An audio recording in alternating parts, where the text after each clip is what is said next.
Cerca Teleeuropa sul tuo Play Store o Apple Store e scarica la nostra app.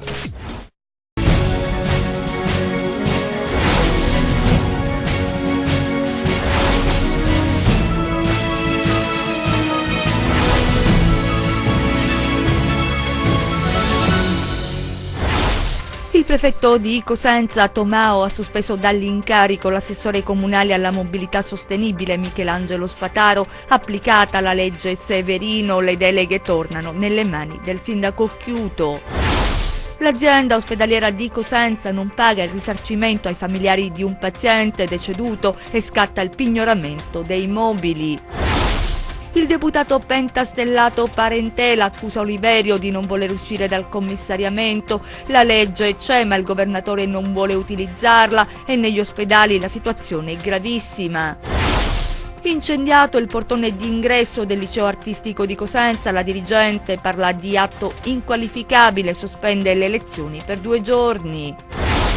I lavoratori socialmente utili e di pubblica utilità in servizio nel comune di Gioia Tauro senza stipendio, pronti allo sciopero. Ben ritrovati dalla redazione del TG10, lo avete sentito anche dal nostro sommario, è stato sospeso dall'incarico per effetto della legge Severino Michelangelo Spataro, assessore all'urbanistica del comune di Cosenza. La sospensione è stata disposta dal prefetto Tomao, i particolari nel nostro servizio. La prefettura di Cosenza ha applicato la normativa e lo stesso prefetto Gianfranco Tomao ne ha dato comunicazione al sindaco Mario Chiuto. Da oggi il municipio Bruzio avrà un assessore in meno, è stato sospeso infatti dall'incarico per effetto della legge Severino Michelangelo Spataro, assessore all'urbanistica e mobilità sostenibile.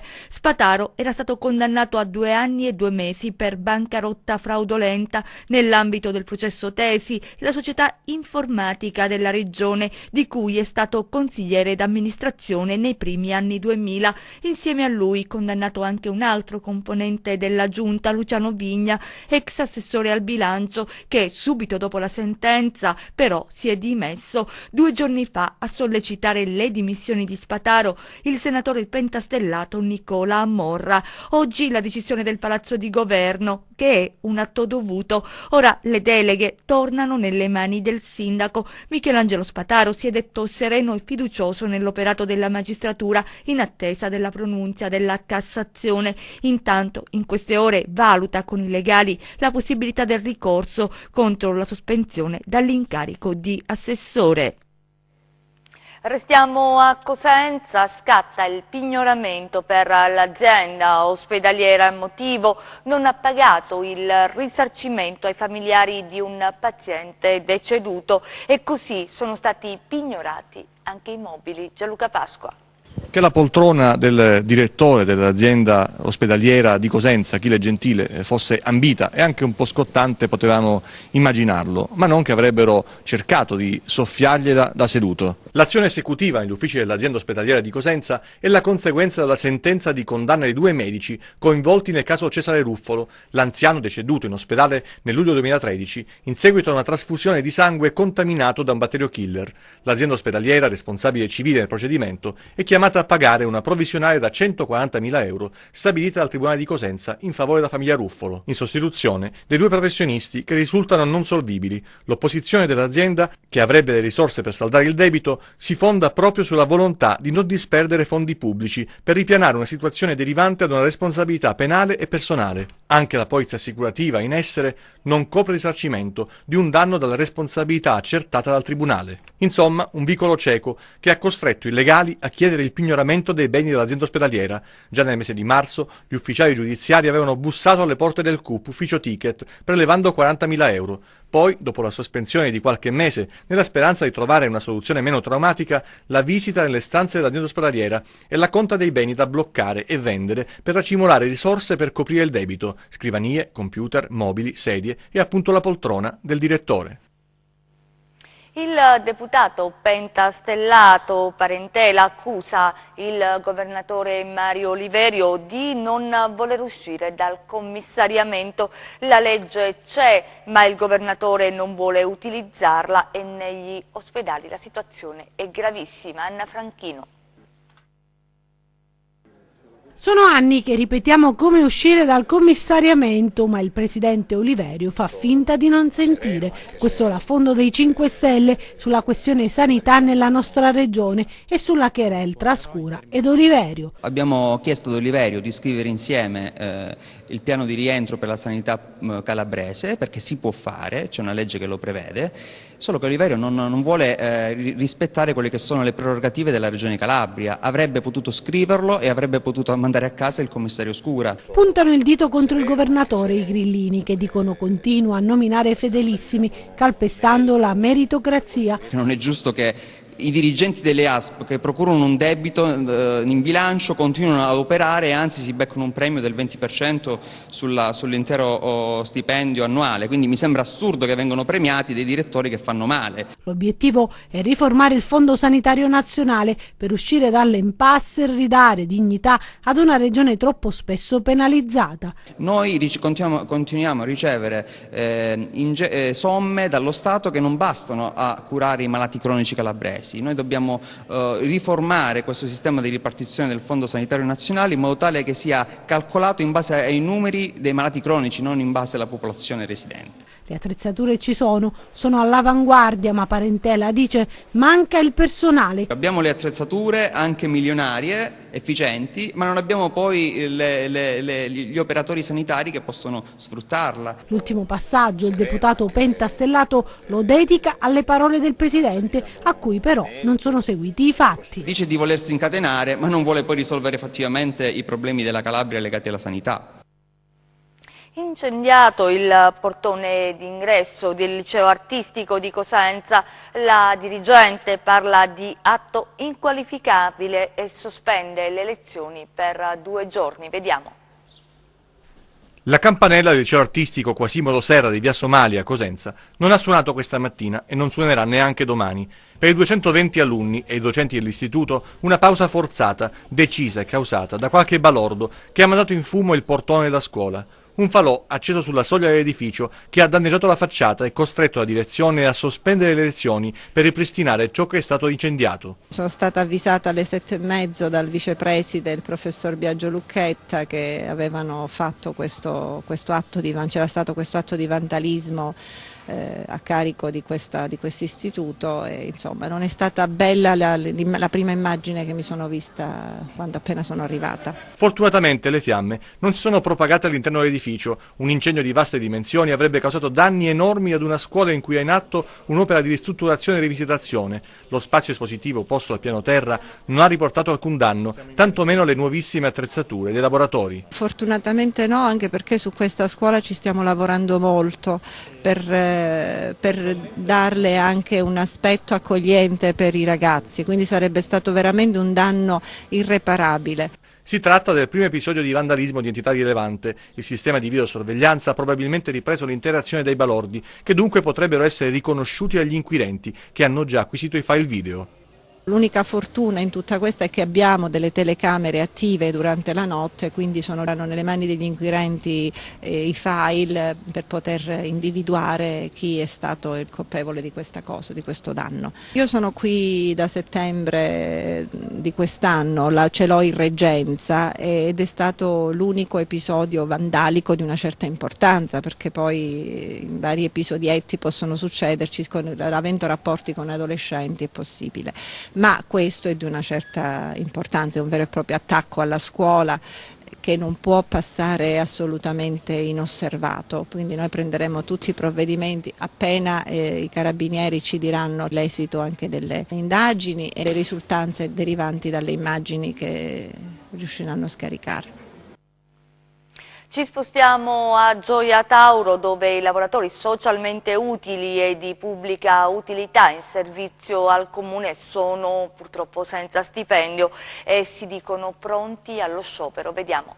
A Gioia Tauro l'intricata questione stabilizzazione LSU-LPU si complica ancora, in quanto le 15 unità ex Piano Ambiente e Coop Sirio a partire dalla prossima settimana entreranno in stato di agitazione perché non hanno ricevuto fino a questo momento nessun stipendio. A lanciare l'allarme e a proclamare lo stato di agitazione è il segretario della Will Temp, Stefano Princi, che lo scorso inverno si era impegnato a decodificare un dubbio normativo la cui interpretazione rischiava di far tornare nel bacino i 100 ex LSU-LPU in forza all'ente che per fortuna hanno poi rinnovato il contratto. A Gioia Tauro sono 97 i lavoratori ex LSU-LPU in servizio anche da 20 anni al comune, che nei mesi scorsi hanno occupato per chiedere la proroga dei contratti, primo passo verso la stabilizzazione o il prepensionamento, dopo che i sindacati avevano respinto una clausola proposta dal comune e ritenuta vessatoria. Alla fine è stato trovato l'accordo e hanno firmato tutti, compreso i 15 ex Piano Ambiente e Coop Sirio.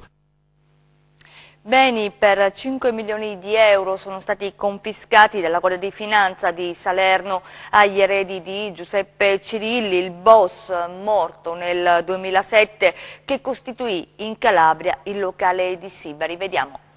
Diventa definitiva la confisca dei beni nei confronti degli eredi di Giuseppe Cirillo, boss appartenente alla nuova camorra organizzata di Raffaele Cutolo e che in Calabria costituì il locale 'ndranghetistico di Sibari. I finanzieri di Salerno hanno eseguito il provvedimento che riguarda appartamenti, locali commerciali, terreni, disponibilità finanziarie per un valore di oltre 5 milioni di euro. Secondo gli inquirenti quel patrimonio era stato accumulato dal vecchio boss grazie alle sue attività illecite. Cirillo fu un personaggio di spicco della criminalità organizzata, anzi si può dire che la storia criminale della Sibaritide ruoti attorno alla sua figura carismatica. Fu lui a dare dignità di cosca mafiosa ad un gruppo di bande specializzate nelle estorsioni e nei furti. Cirillo arrivò nella Sibaritide verso la metà degli anni 70, forte dell'appoggio di Francesco Spina, inteso come l'avvocato, uomo d'onore legato al boss reggino Ciccio Canale. Giuseppe Cirillo realizzò nella Sibaritide insediamenti produttivi e commerciali, costringendo gli imprenditori della zona a subire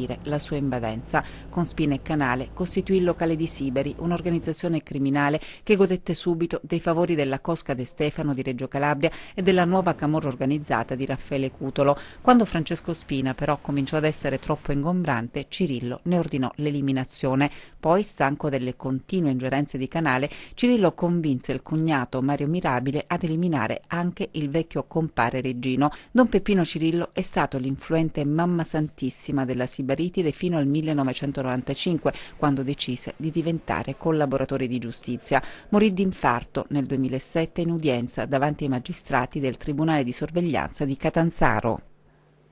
Le altre notizie di cronaca nelle nostre brevi. Un uomo è stato arrestato ed altre 4 persone sono state denunciate dalla squadra mobile di Cosenza per detenzione illegale ai fini di spaccio di sostanze stupefacenti. Personale della sezione narcotici ha individuato e controllato un appartamento nel centro della città. All'interno dell'abitazione è stato trovato e sequestrato 1 chilo di marijuana. Uno dei presenti ha cercato di disfarsi di gran parte della sostanza buttandola dalla finestra. La droga è stata comunque recuperata subito dagli agenti. Scoperto dai finanzieri di Cosenza, un evasore totale dal 2014 non ha presentato alcuna dichiarazione dei redditi, pur avendo conseguito ricavi per oltre 1 miliardo e 700 milioni di euro. L'indagine della Procura di Paola, diretta dal procuratore Pierpaolo Bruni, che aveva portato all'emissione di misure cautelari nei confronti di persone accusate di trasferimento fraudolento di valori, smascherata società fantasma attiva nel settore dei supermercati. I carabinieri di Lamezia Terme hanno arrestato 3 persone per evasione dai domiciliari, i 3 coinvolti nell'operazione Dionisio che il 31 gennaio del 2017 aveva portato all'arresto di 48 persone ritenute appartenenti ad una organizzazione criminale dedita al narcotraffico.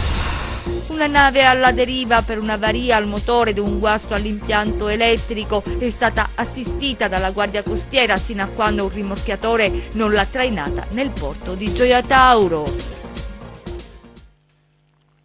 Molte le iniziative anche in Calabria per non dimenticare la strage di Capaci a Catanzaro, intitolata un'aula della facoltà di giurisprudenza ai giudici Falcone e Borsellino. Vediamo. Il tricolore è simbolo dell'Italia, la cerimonia ufficiale semplice di intitolazione di un'aula della facoltà di giurisprudenza dell'Università Magna Grecia di Catanzaro a Giovanni Falcone e Paolo Borsellino, i giudici uccisi insieme agli agenti delle rispettive scorte. Era il 1992, 26 anni fa. A morire per primo nella strage di Capaci fu Giovanni Falcone. Era come oggi, il 23 maggio, Marisa Manzini, oggi procuratore aggiunto al Tribunale di Cosenza, era a Torino. Della strage che ha colpito tutta l'Italia e che ha colpito in quel periodo storico me, che stavo proprio facendo l'uditorato a Torino con Giancarlo Caselli, che poi è diventato il capo della Procura di Palermo e che ha iniziato quella attività importante diretta a sconfiggere Cosa Nostra, che aveva iniziato Falcone e che ha continuato sulle orme di quella che era la attività compiuta da Falcone. 2 mesi più tardi, il 19 luglio dello stesso anno, nella strage di Via D'Amelio, perse la vita Paolo Borsellino. L'Ateneo calabrese vuole coltivare il valore della memoria.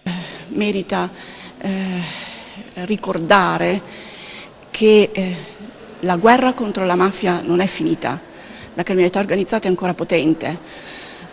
Attraverso l'insegnamento di Falcone, quello che è stata la sua capacità, soprattutto di vedere dal punto di vista interdisciplinare la rilevanza del fenomeno mafioso, credo che sia il metodo giusto per continuare a contrastare un fenomeno, quello criminale, che ci tocca molto da vicino, con una criminalità organizzata che si chiama in modo diverso, che non si chiama Cosa Nostra, che si chiama 'Ndrangheta, ma che è così purtroppo potente e ancora attiva nel nostro territorio. Ci spostiamo a Vibo, ci sono buone notizie per il territorio, stanziati 6 milioni di euro per opere pubbliche proprio nel Vibonese. Vediamo.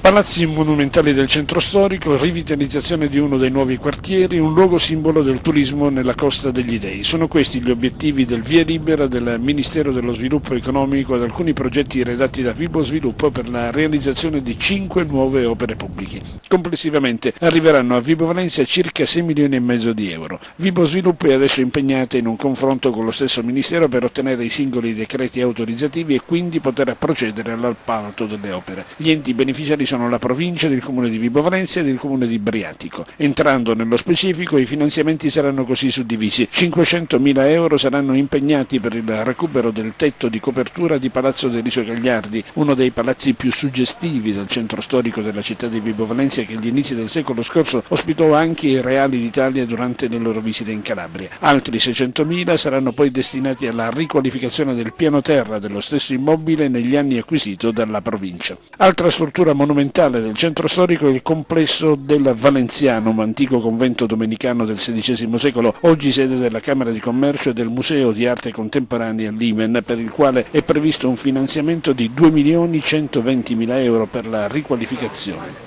Gli altri finanziamenti prevedono 3.100.000 euro da destinare alla realizzazione del mercatino rionale di Moderata Durant, uno dei quartieri più nuovi della città, che punta ad una ulteriore valorizzazione anche perché dovrebbe ospitare il nuovo teatro, la cui ultimazione dei lavori viene ritardata da mesi in mesi. Infine 198.000 euro sono previsti per il restauro e la messa in sicurezza della Torre La Rocchetta a Briatico, uno dei simboli della Costa degli Dei, luogo di particolare suggestione che da sempre ha ispirato artisti e pittori. A Palmi, dove scontro sulle bollette dell'acqua troppo care, vediamo. A Palmi è guerra aperta tra il consigliere di minoranza Pino Ippolito del Circolo Arminio e l'amministrazione guidata dal sindaco Giuseppe Ranuccio. Tema dello scontro: le bollette dell'acqua, considerate troppo esose dal consigliere di opposizione, tanto da portare quest'ultima a proporre insieme al suo movimento civico di indire una raccolta firme a sostegno di una petizione popolare per l'annullamento delle nuove fatturazioni idriche al fine di preservare l'acqua, bene fondamentale, così scrivono, per la vita. L'humus su cui si fonda questa raccolta firme si basa su un certo malcontento che serpeggia ormai da qualche settimana in città, visto che tanti cittadini si sono visti recapitare bollette troppo elevate rispetto al passato. Ma il problema acqua a Palmi affonda nel passato, con un consorzio Acquedotto Vina che distribuisce e gestisce l'erogazione dell'acqua non solo a Palmi ma anche ad altre cittadine come Seminara in perenne deficit. L'aumento delle tariffe per il servizio idrico è stato deciso dall'Autorità per l'energia elettrica, il gas e il sistema idrico con una delibera del 31 marzo 2017. Il consigliere Pino Ippolito aveva chiesto l'annullamento delle bollette al rialzo recapitate nei mesi scorsi. A questo era seguita una mozione consiliare in cui Ippolito chiedeva al sindaco, in qualità di azionista di maggioranza del consorzio Vina, di impegnarsi per l'annullamento della deliberazione di adeguamento delle tariffe idriche, in quanto palesemente in contrasto con la successiva deliberazione dell'Autorità per l'energia elettrica e il gas. Mozione respinta dalla maggioranza consiliare che proponeva altra strada per affrontare l'intricata questione acqua Palmi. Una iniziativa del Liceo Scientifico Pitagora, siamo a Rende, dove si è tenuto un seminario di formazione aperto a docenti, alunni e genitori nell'ambito del Piano Nazionale Digitale. Anna Franchino. Serve al giorno d'oggi una strategia complessiva di innovazione della scuola italiana per un nuovo posizionamento del suo sistema educativo nell'era digitale. Ecco perché il Liceo Scientifico Pitagora di Rende ha promosso degli incontri per aprirsi all'innovazione del sistema scolastico, creando opportunità attraverso l'educazione digitale. E noi come scuola dobbiamo essere sempre all'avanguardia, dobbiamo essere sempre pronti e rispondenti a quelle che sono le esigenze proprio della società di oggi in termini di informazione e avvalendoci appunto con l'uso delle tecnologie avanzate. Oggi inizia questo seminario di formazione rivolto sia al personale docente che agli studenti ma anche ai genitori dei nostri stessi studenti per dare loro proprio la possibilità di orientarsi meglio in quello che è questo mondo cosiddetto virtuale ma che ci coinvolge in ogni latitudine della nostra esistenza. Un'idea rinnovata di scuola intesa come spazio aperto per l'apprendimento e non unicamente luogo fisico e come piattaforma che metta gli studenti nelle condizioni di sviluppare le competenze per la vita. Le tecnologie che non sostituiranno sicuramente il libro di testo ma faranno parte degli strumenti operativi che permetteranno quindi allo studente di progettare, di dare sfogo alla sua propria creatività avvalendosi appunto di queste tecnologie come l'uso del tablet stesso che sarà adoperato nelle classi dal prossimo anno scolastico, soprattutto in quell'indirizzo specifico come scienze applicate a cui daremo il via dal prossimo anno scolastico. Nell'era degli smartphone e dei tablet, la scuola deve essere al passo con i tempi, aggiornandosi nei contenuti e nei modi per rispondere alle sfide di un mondo che cambia rapidamente, che richiede sempre di più agilità mentale. L'EMIUR ci ha designato come scuola polo regionale per il premio Scuola Digitale 2018, per cui c'è un invito esteso a tutte le secondarie superiori di secondo grado della provincia di Cosenza a mandare, ad inviare la propria ipotesi progettuale entro il mese di giugno, perché poi nel mese di ottobre la scuola che risulterà al primo posto andrà alle regionali che organizzeremo pure noi come Liceo Scientifico di Pitagora e vedrà coinvolte poi le scuole di tutte e 5 le province della nostra Calabria. È un premio molto importante che porterà i ragazzi anche poi a gareggiare sempre attraverso questi hackathon a livello anche nazionale. Perché no, alcuni di loro sono anche andati in Canada perché hanno vinto anche le nazionali.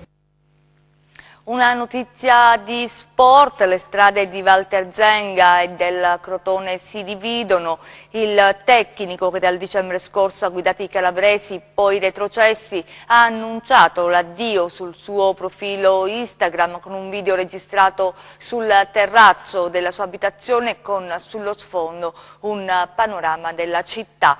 Questo dice con voce emozionata è l'ultimo giorno che sono a Crotone e noi chiudiamo con le previsioni del tempo.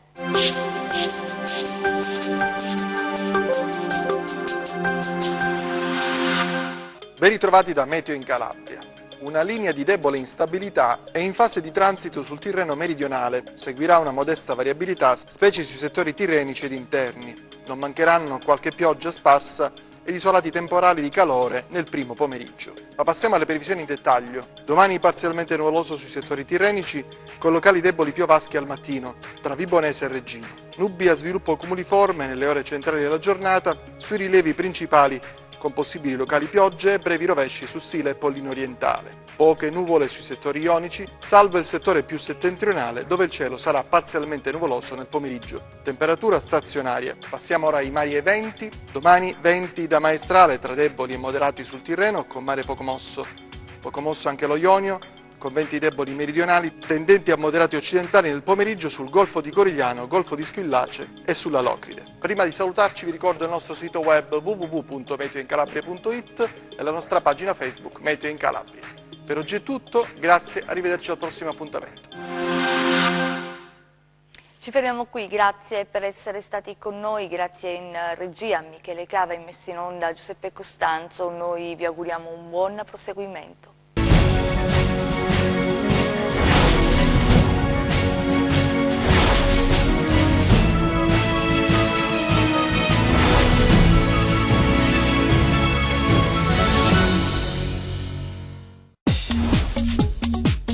Cerca Teleeuropa sul tuo Play Store o Apple Store e scarica la nostra app.